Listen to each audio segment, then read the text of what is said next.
Goeiemôre, dit is Johan Spies. Kom ons begin deur ons hoofde te buig. Hemelvader, ons dankie dat ons vanoggend weer na u woord kan kyk. Here, baie dankie vir die lesse wat ons daaruit kan leer. Ek vra u om u woord aan ons oop te breek, sodat ons sal verstaan wat die boodskap aan elkeen van ons is. Gaan met ons deur hierdie hele les en gee dat ons ontvanklik sal wees vir u woord en hoe dit tot ons spreek. Ek vra dit om Christus ontwil alleen. Amen. Vandag kom ons by Openbaring 14 uit. En ons het reeds die eerste paar verse van Openbaring 14 gedoen oor die 144.000. U kan terugkyk na daardie vorige uitsending as u dit weer wil bestudeer. Vandag begin ons by vers 6.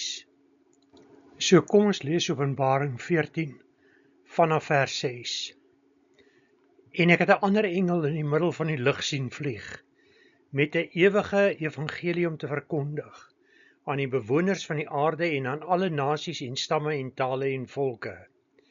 En hy het met 'n groot stem gesê: Vrees God en gee hom heerlikheid, want die uur van sy oordeel het gekom, en aanbid hom wat die hemel en die aarde en die see en die waterfonteine gemaak het.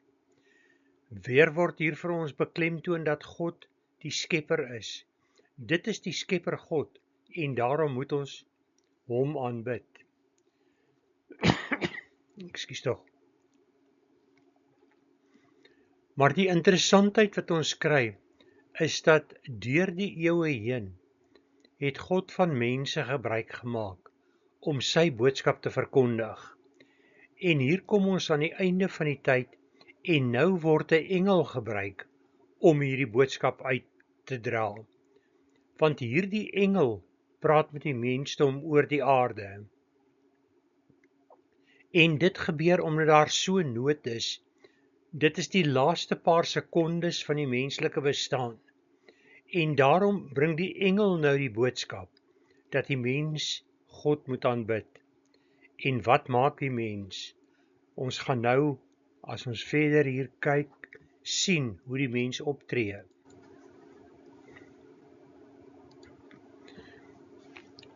En 'n ander engel het gevolg en gesê: Geval het Babylon, die groot stad, omdat sy al die nasies laat drink het van die wyn van die grimmigheid van haar hoerery. Hierdie hele val van Babylon word bespreek in Openbaring 17 en 18. Ons is nou eers by Openbaring 14. So hier word vooruit vir ons vertel wat gaan gebeur. En dan in Openbaring 17 sien ons hoe dat die godsdienstige stelsel, die stelsel van die valse profeet, gaan val. En dan in hoofstuk 18 val die staatsbestel, met ander woorde dit wat die antichrist daar gestel het. Die twee figure het ons verlede keer van geleer. Maar dit word beklemtoon en weer eens is dis 'n engel wat hierdie boodskap bring.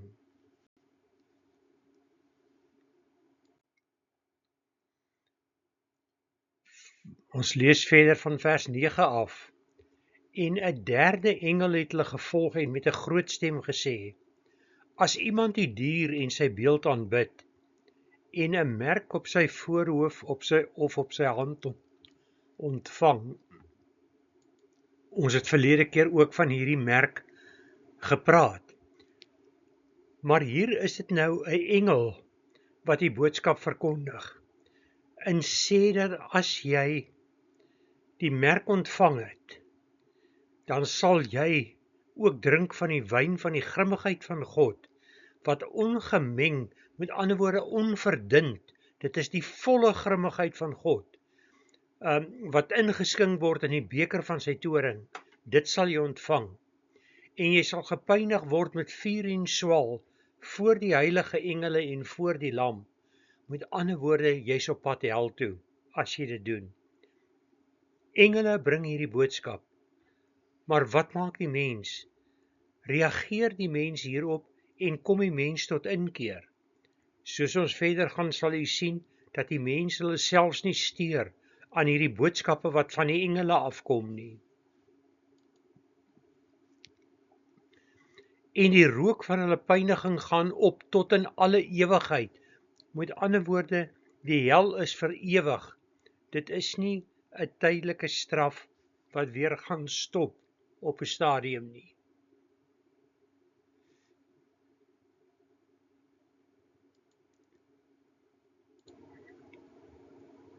En hierdie ewige straf word nog verder vir ons uitgespel. En hulle het dag en nag geen rus nie. En hulle wat die dier en sy beeld aanbid, en elkeen wat die merk van sy naam ontvang. Hier kom die lydsaamheid van die heiliges te pas. Hier is hulle wat die gebooie van God en die geloof in Jesus bewaar. En ek het 'n stem uit die hemel aan my hoor sê, skryf, salig is van nou af die dode wat in Christus sterwe. Ja, sê die Gees, sodat hulle kan rus van hulle arbeid en hulle werke volg met hulle. Met ander woorde, dis jou waarlike geredde persoon op daardie tydstip op die aarde. Hulle werke volg hulle, met ander woorde, die vrug van hulle werk gaan saam met hulle hemel toe, daar waar ons skat moet vergader. So, ten spyte van die ernstigheid van hierdie boodskap, is daar nog steeds die hoop dat God die mense selfs in daardie tyd sal vergoed vir werke wat hulle in sy naam en deur hom doen. Ons gaan aan van vers 14 af. En ek het gesien en kyk, daar was 'n wit wolk en een soos 'n menseseun wat op die wolk sit. Met ander woorde, dis Jesus Christus wat op die wolk sit, met 'n goue kroon op sy hoof en in sy hand 'n skerp sekel. En 'n ander engel het uit die hemel gekom en met 'n groot stem geroep na hom wat op die wolk sit.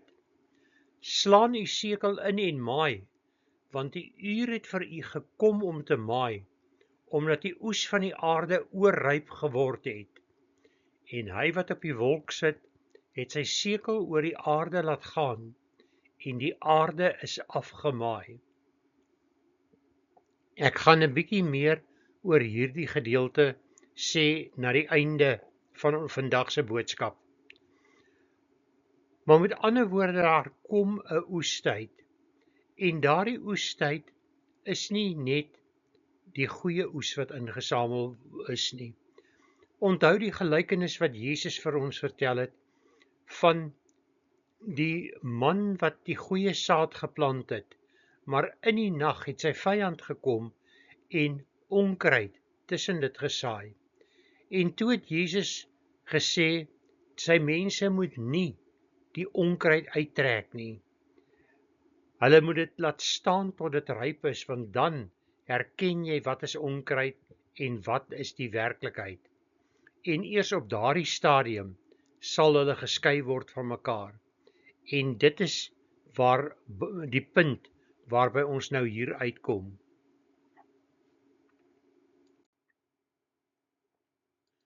Van vers 17 af. En 'n ander engel het uitgekom uit die tempel wat in die hemel is, en hy het ook 'n skerp sekel gehad. En 'n ander engel wat mag het oor die vuur, en 'n ander engel wat mag oor die vuur gehad het uit die altaar uitgekom en met 'n groot stem geroep na hom wat die skerp sekel het en gesê: Slaan jou skerp sekel in en samel die trosse van die wingerdstok van die aarde in, want die druiwe het ryp geword. En die engel het sy sekel oor die aarde laat gaan en die wingerdstok van die aarde afgeoes en dit gegooi in die groot parskyp van die grimmigheid van God. En die parskyp is buitekant die stad getrap en die bloed het uit die parskyp gekom tot aan die toums van perde 200 myl ver.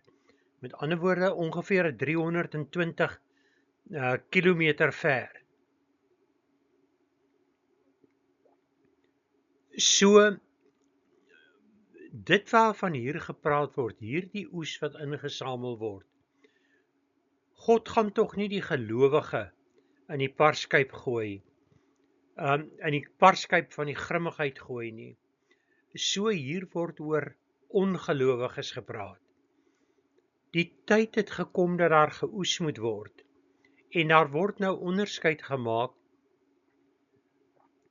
tussen die wat die regte oes het en die wat die verkeerde oes het. En hier word die verkeerde oes, met ander woorde, die slegte word hier geoes. En die slegte beland dan in hierdie parskyp, waar die volle grimmigheid, ons het net nou gelees, die onverdunde beker, met ander woorde, dis die volle woede van God, wat teen hulle gerig is.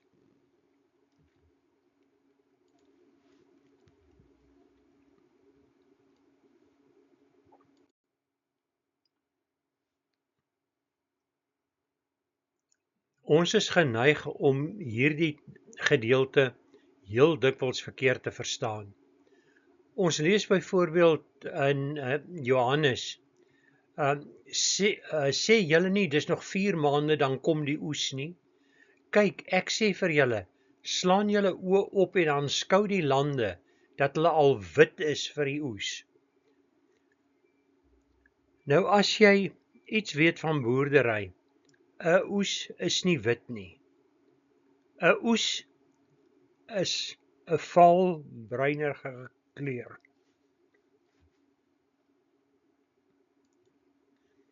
As jy egter ontydig ryp gekry het, of daar was 'n groot droogte, dan staan die lande wit. Maar as jy dan by hulle kom, en jy kyk in die are, dan is daar nie saad in die aar nie. Daar is nie koring in die aar nie. Met ander woorde, dit is 'n dooie oes. En wat hier ingesamel word, is die dooie oes. In die begin van hierdie reeks van ons het ek vir u vertel, dat ons hier kom, dat daar 'n skeiding gaan plaasvind. 'n Skeiding van die wat die vrug van die Gees gedra het, en die wat geen oes opgelewer het nie. Wat hier ingesamel word, is die wat geen oes gelewer het nie. Kom ons kyk nou op verskillende plekke in die Bybel, hoe word dit vir ons beskryf. Ons begin in die Ou Testament met die profeet Joël, en ons lees hoofstuk 3, verse 12 tot 16. Die nasies moet hulle klaarmaak en optrek na die dal van Josafat, want daar sal ek sit om gerig te hou oor al die nasies rondom. Steek die sekel in, want die oes is ryp. Kom trap, want die parskyp is vol. Die kuipe loop oor, want hulle boosheid is groot. Sien jy weer, die oes het nie te doen met goedheid nie, die oes het te doen met slegtigheid. Die slegtes moet geoes word. Menigtes in die dal van beslissing, want naby is die dag van die Here in die dal van beslissing. Die son en die maan word duister en die sterre trek hulle glans in. Die Here brul uit Sion, en uit Jerusalem verhef hy sy stem, sodat die hemel en aarde bewe. Maar die Here sal 'n toevlug wees vir sy volk, en 'n skuilplek vir die kinders van Israel.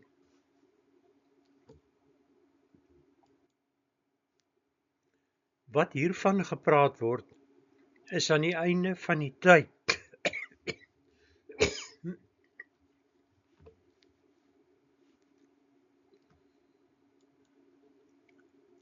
Gaan die mens geoordeel word.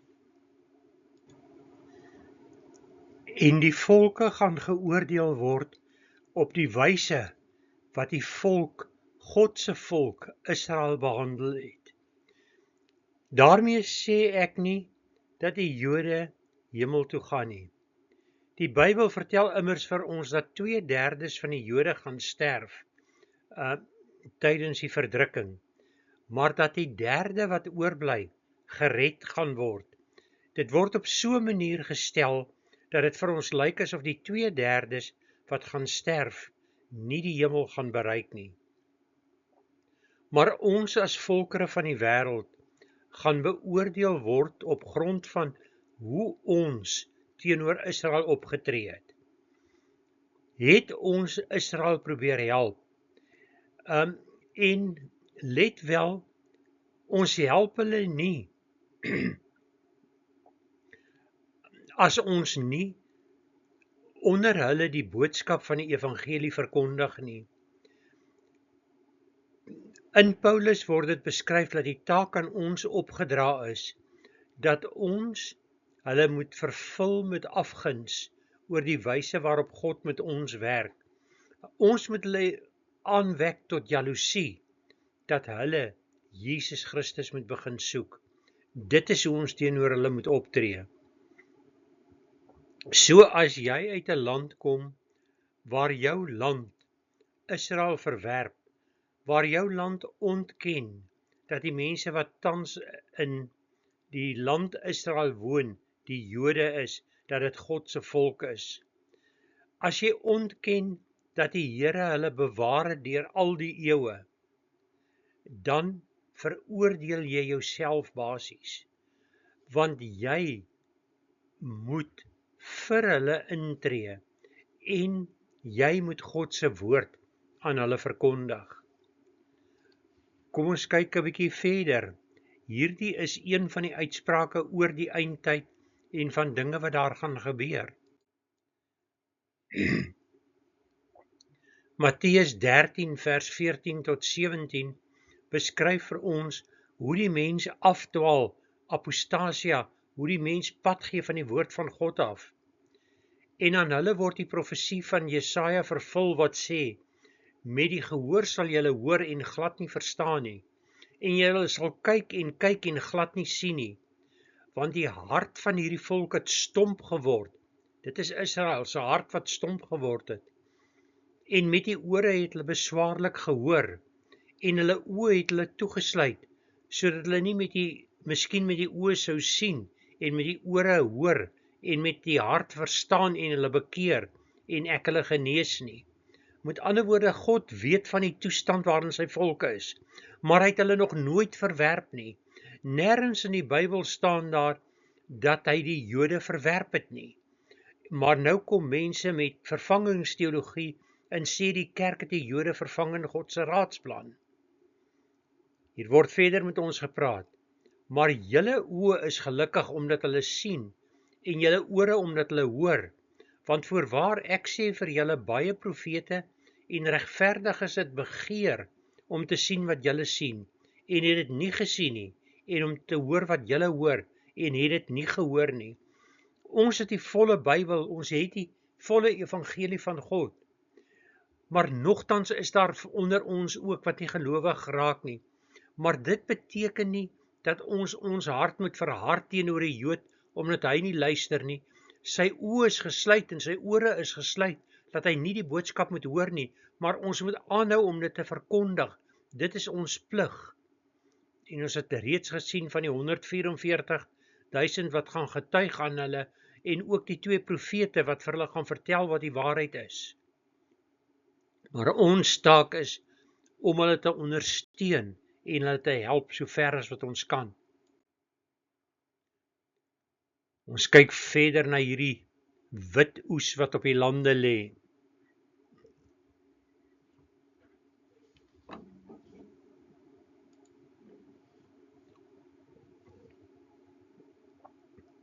Lukas 23 vers 30 en 31 beskryf dit vir ons as volg. Dan sal hulle vir die berge begin sê, val op ons, en vir die heuwels bedek ons. Want as hulle dit doen aan die groen hout, wat sal met die droë gebeur? Die droë hout is die wit oes wat ons sien. So ons kan sien, wat hier beskryf word is, hoe sleg dit gaan met die groen hout, die hout wat nog 'n kans het om 'n oes te lewer, as daardie hout nie vinnig reageer nie. Die witte het sy kans verloor, so hy is verlore. In Deuteronomium 32 vers 31 tot 35 staan dit as volg vir ons geskryf. want hulle steenrots is nie soos ons steenrots nie. Ja, ons vyande self is skeieregters, want hulle wingerdstok is uit die wingerdstok van Sodom en uit die wingerde van Gomorra. Hulle druiwe is giftige druiwe, bitter trosse dra hulle. Hulle wyn is slanggif en wrede addergif. Is dit nie by my opgegaar in my skatkamers verseël nie?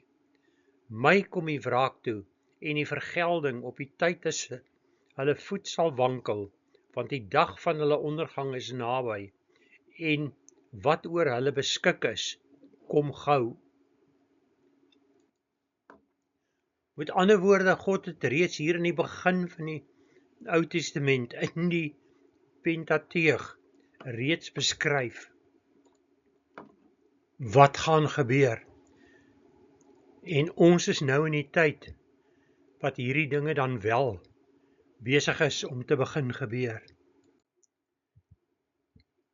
Ons moet erken dat die Here, dat Jesus Christus God is, dat hy die skepper God is, dat hy ook die redder van die mensdom is. Die stuk wat ek net nou reeds vir u gelees het uit Johannes 4 vers 35, sê julle nie, dis nog 4 maande, dan kom die oes nie. Kyk, ek sê vir julle, slaan julle oë op en aanskou die lande, dat hulle al wit is vir die oes. So reeds toe Jesus op aarde was die tyd gereed om die oes in te samel, want daar was reeds soveel ongelowiges, dat die oes heeltemal wit gelyk het. Maar wat het die profeet Jeremia voorspel? Maar die Here is waarlik God. Hy is die lewende God en 'n ewige koning. Vir sy toorn beef die aarde, en die nasies kan sy grimmigheid nie verdra nie. So moet julle vir hulle sê, die gode wat die hemel en die aarde nie gemaak het nie, sal vergaan van die aarde af. So die valsgode gaan verdwyn van die aarde af en onder die hemel uit. Maar hy wat die aarde gemaak het deur sy krag, met ander woorde, God, Jesus, die Heilige Gees, wat die wêreld gegrond het deur sy wysheid en die hemel uitgespanne deur sy verstand. Dit is al wat gaan oorbly, dit is die waaragtige God, nie hierdie afgode wat ons aanbid nie. En dan kom ons by 'n baie interessante gedeelte. Die middelste vers van hierdie gedeelte is in die Bybel in Aramees geskryf, nie in Hebreëus nie. En gewoonlik as iets in Aramees geskryf is, was dit 'n duidelike woord aan die ongelowiges, want dis die taal wat hulle gepraat het. Die gelowiges daardie tyd was die Jode wat Hebreëus verstaan het. So dit is direk gerig tot die ongelowige, dat die ongelowige moet weet dat hierdie gode wat hulle maak, dit word so mooi in Jesaja en dan ook in Jeremia beskryf, dat die mens vat 'n stuk hout, hy kap vir hom 'n beeld daaruit, dan aanbid hy die beeld, terwyl hy die res van die hout gebruik om sy huis warm te maak of om vleis op te braai. Maar hy glo dat daardie afgod van hom sal red. En is dit nie hoe ons vandag leef nie? Die mensdom dink so, dat ons deur ons eie wysheid in staat is om sekere dinge te doen, dat alles reg vir ons sal verloop, want ons het mos alle wysheid in pag. Dit is waar hierteen gewaarsku word. En dit bring my dan by dit waar ons moet wees. Is jy bewus van die afgode in jou lewe? Vra jy vir God om jou vry te maak van hulle, dat jy hom in sy volheid kan dien, of gaan jy maar voort op dieselfde trant? Want vandag moet jy 'n keuse uitoefen. Jy moet 'n keuse uitoefen of jy Jesus Christus aanvaar en wil weggeraap word as deel van sy bruid. Of is jou wysheid so, dat jy sê, hierdie gedeelte van die Bybel beteken vir my niks nie. Dit is nie op my gerig nie. Die volk van God beteken vir hom niks nie. Met ander woorde, jy sê eintlik dat God gelieg het toe hy gesê het dat dit sy uitverkore volk is, dat dit die appel van sy oog is wat jy nie moet aanraak nie. Waar staan jy? Dit is nou die tyd om jou te bekeer. Dit is nou die tyd om jou tot God te wend en nie in jou eie wysheid te glo nie, maar te aanvaar dat God die Skepper, die alwyse God is en dat hy die enigste een is wat dit verdien om aanbid te word. Stel jou saak met God reg, so gou as moontlik. Hemelvader, ons dankie dat ons na u woorde kon luister. En Here, dankie dat ons u woorde kon sien. Daar is soveel wat 'n mens nog hierby kon voeg. Maak u vir ons hierdie deel duidelik. Help u ons dat ons sal verstaan wat hier aangaan.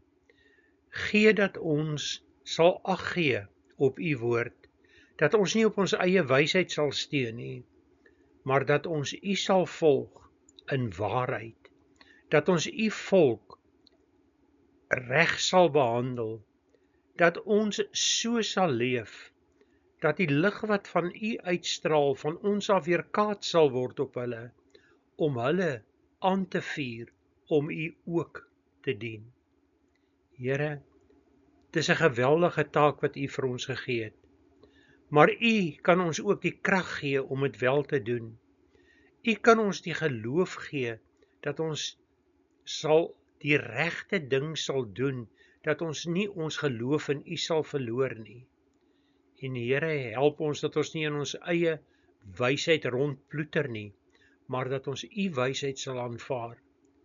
En u wysheid vind ons in die woord, dat ons die woord sal verstaan, dat ons dit reg sal lees, dat ons dit reg sal ontleed, dat ons mense na u kan lei. Help ons asseblief in hierdie dag, Here, dat ons dit wel sal kan doen. Ek vra al hierdie dinge in die naam van u Seun, Jesus Christus. Amen.